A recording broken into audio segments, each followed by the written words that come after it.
Oi, tudo bem com você? Espero que sim, porque hoje você vai escutar um episódio sobre um assunto que está muito popular no Brasil: loterias. Mas um tipo específico de loterias que está ficando mais popular e que está causando problemas para toda a população. Para você ver, brasileiro acredita muito fácil em certas coisas. Teve uma senhora aqui no Brasil que recebeu mensagens do Arnold Schwarzenegger.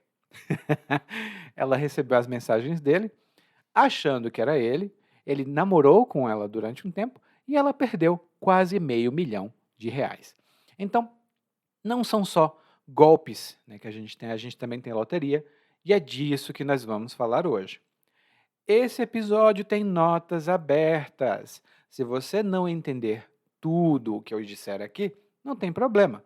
Dá uma olhada nas notas, veja a transcrição, faz download, imprime, gasta essas folhas, mas usa esse material e tudo mais que puder para ajudar você. Assim, você pode sempre melhorar o seu português, conhecer mais sobre nossa cultura e entender melhor como funciona o pensamento dos brasileiros. Agora, vou sair da frente e deixar você com o episódio. A gente se vê já.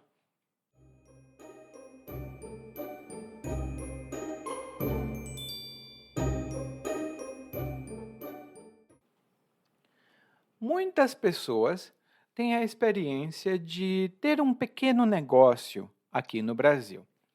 Agora imagine ter um grande negócio que acaba tendo problemas financeiros, especialmente porque as pessoas não visitam o seu negócio. Isso aconteceu com o zoológico do Rio de Janeiro, ou melhor dizendo, o Jardim Zoológico do Rio de Janeiro. Ele passava por dificuldades financeiras, né? Ele enfrentava dificuldades financeiras e a coisa realmente estava difícil. A situação era complicada, era o que nós chamamos em português de uma sinuca de bico. Porque se não tivesse mais frequentadores no zoológico, não teria dinheiro. E se não tivesse dinheiro, não teria mais zoológico para ninguém. Então o barão João Batista Viana Drummond inventou uma solução muito interessante. Ele criou uma figurinha, ou melhor dizendo, 25 figurinhas de bichos diferentes. Quando um frequentador comprava o ingresso, e o ingresso é o bilhete de entrada em zoológicos, cinemas, né? Então, quando uma pessoa comprava um bilhete, o barão dava uma figurinha de um dos 25 bichos do jogo do bicho.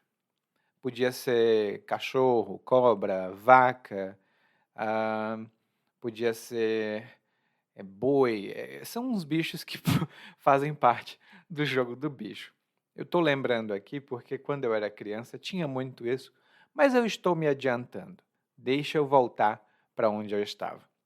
Então, os frequentadores recebiam uma figurinha por ingresso e no final do dia tinha um sorteio, ou seja, era uma espécie de loteria.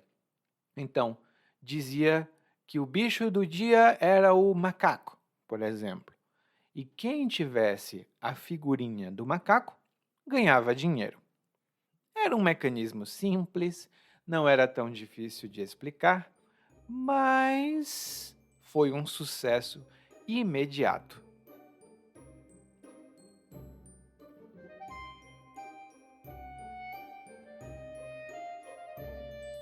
3 anos depois, em 1895, teve uma proibição inicial.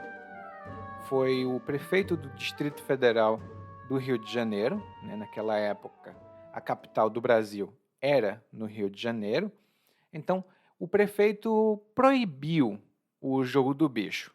Ele disse: não, não, vamos parar com essa festa, porque isso é loteria e esse tipo de loteria é crime, porque não pode ser algo particular. Mas sabe quando você vai tentar resolver uma coisa e é tarde demais? Foi exatamente isso que aconteceu. Era tarde demais. O jogo do bicho estava na boca do povo. Ou seja, todo mundo falava do jogo do bicho, todo mundo conhecia o jogo do bicho. E além de estar na boca do povo, também estava no coração. Foi uma prática, né, o jogo do bicho, muito amplamente disseminada. Foi disseminada porque foi muito popular, então uma pessoa passava para outra, falava para outra e falava para outra, e de repente todo mundo perdeu o controle. O jogo do bicho saiu do zoológico, ou abriram as portas do zoológico, e o jogo do bicho escapou para várias partes da cidade do Rio de Janeiro. De lá para o resto do Brasil foi um pulo, ou seja, foi muito rápido. De repente você tinha jogo do bicho em São Paulo, tinha jogo do bicho no Rio Grande do Sul, tinha jogo do bicho no Ceará. Foi uma expansão muito rápida. É o que a gente pode dizer, foi uma expansão meteórica. Foi rápida demais, o governo não conseguiu controlar e de repente um sistema paralelo e ilegal começou a se formar. Quem cuida do jogo do bicho é um bicheiro, ou seja, é uma pessoa que administra uma loteria de jogo do bicho. Mas ainda continua sendo crime, especialmente porque o jogo era proibido, depois em 1946 virou um crime real e em 1946 a gente estava com um governo meio estranho e naquela época a gente tinha um controle maior do governo sobre a sociedade, né? O nível moral da sociedade. Se você quiser conhecer mais, tem algumas letras de música, especialmente de samba, que são sambas para promover a brasilidade, mas o aspecto positivo, né? Trabalho duro, honestidade, castidade, especialmente para as mulheres, né? Então, tinha esse tipo de coisa e o controle do jogo do bicho, ou melhor dizendo, a criminalização do jogo do bicho foi um desses pontos. E modernamente, hoje em dia, o jogo do bicho continua muito popular e ilegal. Ainda não se pode jogar no bicho sem um tipo de crime, né? É um crime jogar no jogo do bicho ou administrar o jogo do bicho. Os bicheiros aqui do Brasil são pessoas muito ricas, influentes e, em alguns casos, elas têm até conexões com o crime organizado. Eu não vou dizer o nome de nenhum bicheiro aqui, até porque eu não sou jornalista. Eu sou professor de português brasileiro. É uma coisa diferente. Mas jornalistas muito mais capacitados do que eu fizeram reportagens e essas reportagens estão lá nas notas desse episódio. Se você quiser dar uma olhada, visite a página das notas desse episódio. Hein? E o jogo do bicho tem uma influência profunda na sociedade brasileira. Isso porque o jogo do bicho envolve sorte, né? Você precisa ter muita sorte para ganhar nas suas apostas. A minha mãe apostava no jogo do bicho. Quando eu tinha 10, 12 anos de idade, lembro de ver ela indo para a banca de apostas para fazer uma fezinha. E essa é uma expressão que a gente usa muito com loteria. Fazer uma fezinha, que vem da palavra fé. E quando você faz uma fezinha, você faz uma aposta. Né? Você aposta na loteria esperando ganhar. Ninguém, pelo menos eu acho, ninguém aposta na loteria esperando perder, né? Espero que não. Bom, Outro mercado que apareceu com o jogo do bicho foi o de interpretação de sonhos. É um pouco esquisita essa conexão, mas faz sentido quando a gente analisa. Muitas pessoas têm sonhos que parecem malucos, né? Os psicólogos diriam outra coisa, mas a maioria da população não é de psicólogos, e sim de pessoas comuns, como você e eu. Então, as pessoas comuns têm superstições, ou seja, elas têm crenças que não são baseadas em nenhum fato. São apenas coisas da cabeça delas, que é como a gente fala, né? Então, elas sonham com uma cobra. É uma cobra gigante, está atacando todos na cidade, e ela acorda e diz: hoje vai dar cobra. Eu vou jogar 20 conto na cobra. E o que ela está querendo dizer é que ela vai no jogo do bicho e vai apostar na cobra. Ou melhor, nos números da cobra. São 25 animais, eu vou deixar também uma imagem lá nas notas desse episódio. E temos sempre esse negócio de interpretar os sonhos. Então, se você ouvir um brasileiro dizendo: ai, eu sonhei com um cachorro, o que vai dar no jogo do bicho? É do jogo do bicho que nós estamos falando. Mas o jogo do bicho não é a única loteria brasileira. Nós temos outras, das quais nós vamos falar em alguns momentos.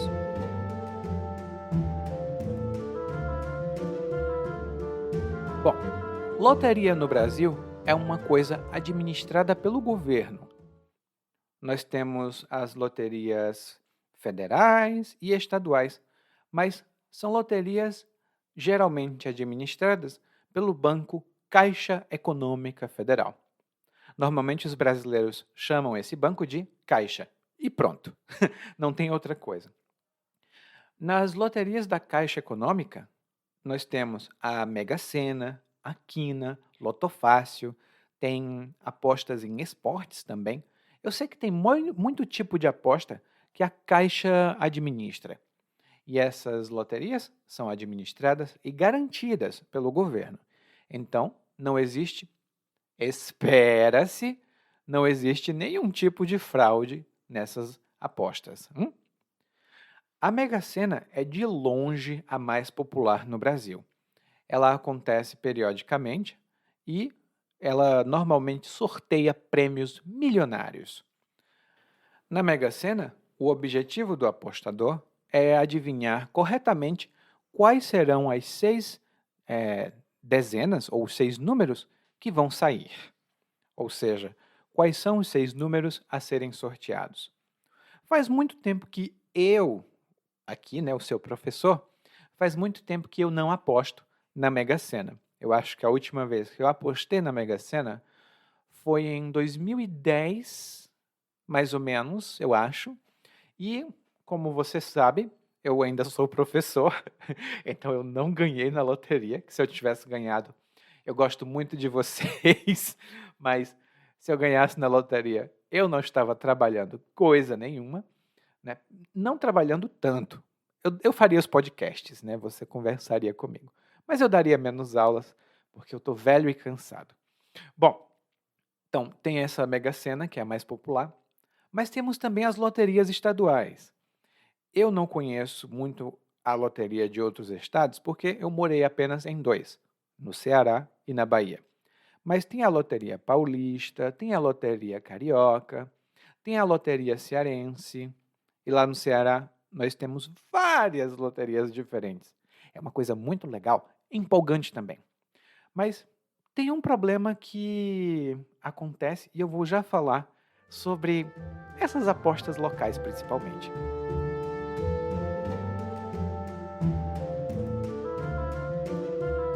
Normalmente, essas apostas têm que ser feitas por adultos, ou seja, você tem que ter pelo menos 18 anos para fazer uma aposta.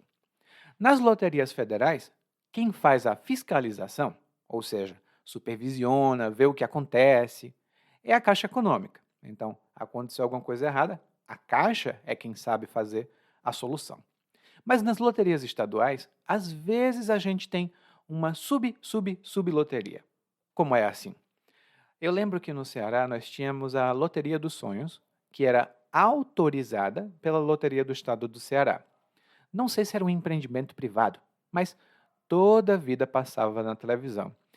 Eles tinham até um jingle, que eu ainda lembro, porque é uma coisa da minha infância, e era mais ou menos: sonhou, ganhou, pode apostar, na loteria dos sonhos você vai ganhar.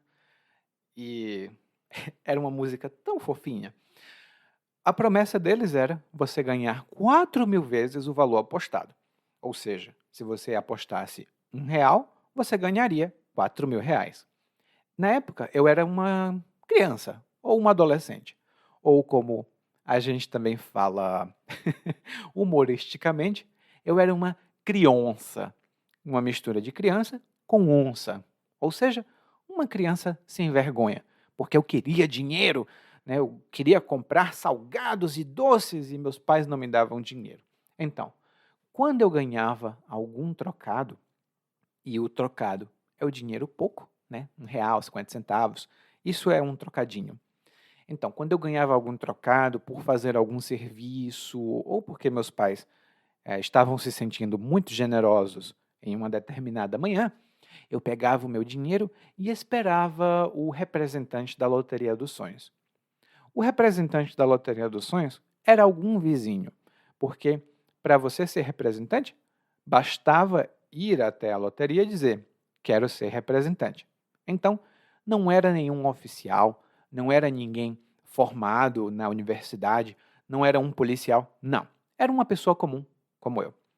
O representante da minha região era um senhor idoso já, bigodudo, sabe, com um bigode muito grande, e ele andava de boné, vinha de bicicleta, e sempre passava 7 horas, 8 horas da manhã, por frente da minha casa.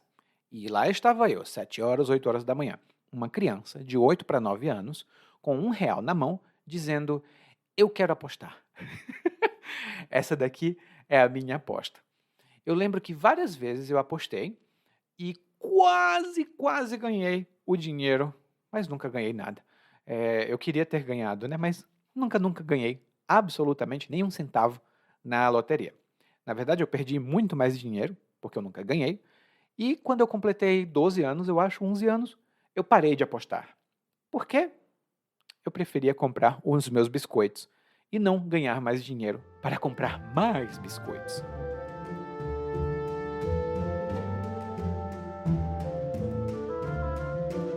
Mas isso não é uma coisa rara não, tá? Eu era uma criança sem vergonha, porque eu apostava na loteria, mas isso é mais comum do que as pessoas imaginam. Hoje em dia, no Brasil, nós temos os cassinos online e as casas de aposta. Engraçado, só um pequeno parêntese aqui para compartilhar com você. Eu trabalho traduzindo documentos para essa indústria, né, de apostas. Mas no Brasil sempre foi proibido. E eu pensava que ia continuar assim desde quando eu comecei. Eu comecei nesse mercado em 2013. Naquela época era proibidíssimo, né, o cassino. Nunca que ia acontecer de abrir um cassino virtual no Brasil, ainda por cima um cassino virtual estrangeiro. Mas agora nós temos. Então, aqui no Brasil, esses cassinos e essas casas de aposta estão sendo chamadas de bets, da palavra inglesa que significa apostar. Então, as bets no Brasil estão passando por uma regulamentação, ou seja, elas estão sendo regulamentadas agora.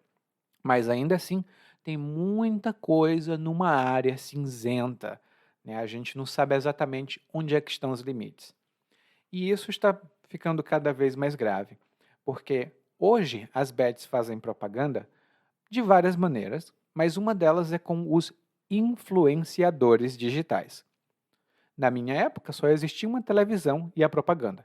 Hoje em dia, os influenciadores digitais estão no seu celular, estão na televisão, estão no seu computador, estão nos seus ouvidos e na sua cabeça. Alguns desses influenciadores aceitam fazer publicidade para essas casas de apostas, o que é crime, em geral, porque vamos lá, nós vamos precisar de algumas definições antes de eu explicar por que isso é crime.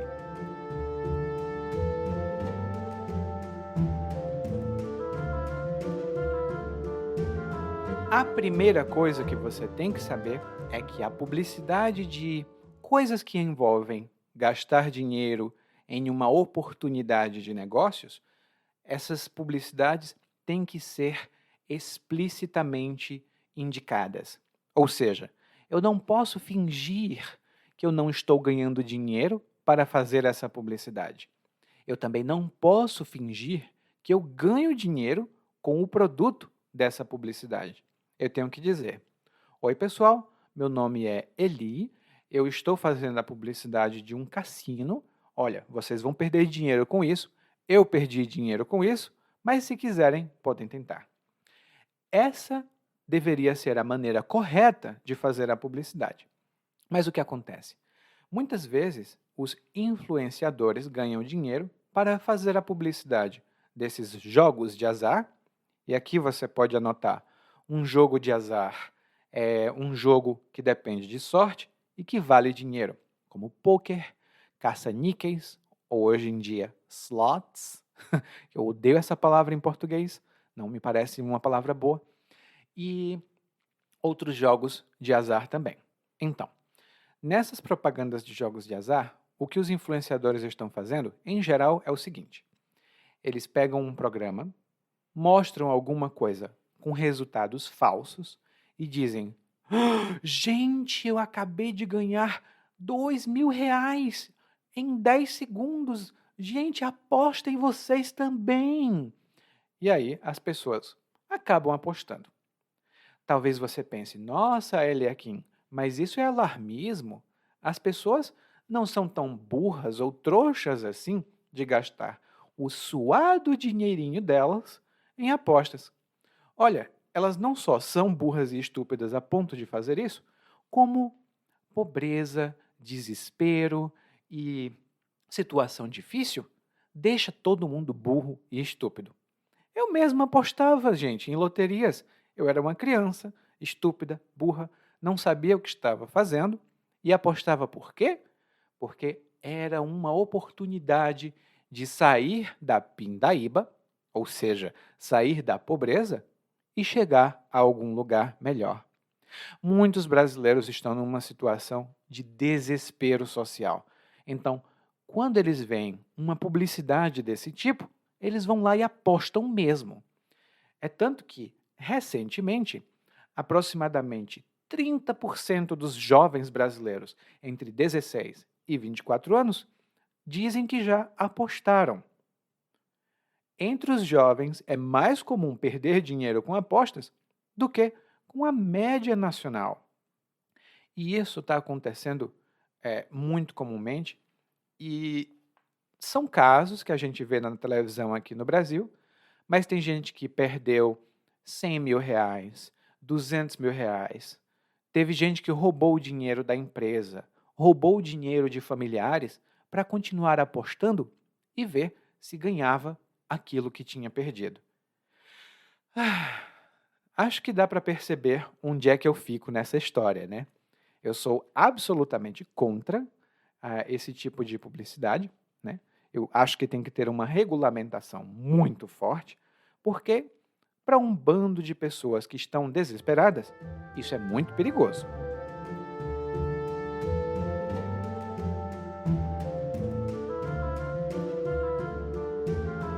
Bom, então só para revisar, porque isso daqui não é de jeito nenhum um documentário exaustivo, é apenas para apresentar a você o que está acontecendo e de onde isso vem. Nós falamos sobre o seguinte hoje no Brasil: o jogo do bicho, né, a origem do jogo do bicho, que foi com o Jardim Zoológico do Rio de Janeiro, lá no comecinho da República. A gente viu que o jogo do bicho ficou muito popular entre a população brasileira. As pessoas começaram a querer apostar mais e mais. E depois teve um controle maior do jogo do bicho e depois a criminalização. Ou melhor dizendo, a criminalização de fato. Mas não é porque crime que ninguém vai fazer. Nós temos os bicheiros para comprovar isso. Lá nas nossas notas temos informações sobre os bicheiros, né? E como é que isso aparece? O jogo do bicho é ilegal, mas as loterias são legais. Nós temos as loterias controladas pelo governo federal e pelos governos estaduais, e nós temos agora os cassinos online e as casas de aposta, em que as pessoas estão apostando em esportes e em jogos de azar tradicionais. O impacto pode até ser positivo no sentido fiscal, ou seja, o governo consegue ganhar muito dinheiro de impostos assim, mas o impacto social, pelo menos neste momento, está sendo terrível. É uma vergonha que a gente deixe isso acontecer. Essa foi a minha discussão. Gostaria de saber se você concorda com os pontos que eu mostrei ou discorda, ou será que no seu país vocês têm jogos de azar legalizados? Se tiver ou não tiver, me conta nos comentários deste episódio. A gente se vê na próxima. Tchau!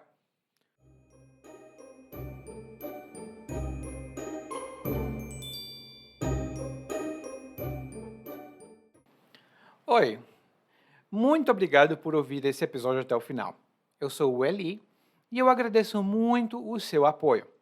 Se você tiver tempo e puder, por favor, deixe uma avaliação sobre esse podcast na plataforma que você escuta o podcast. Claro, nem todas as plataformas podem fazer isso.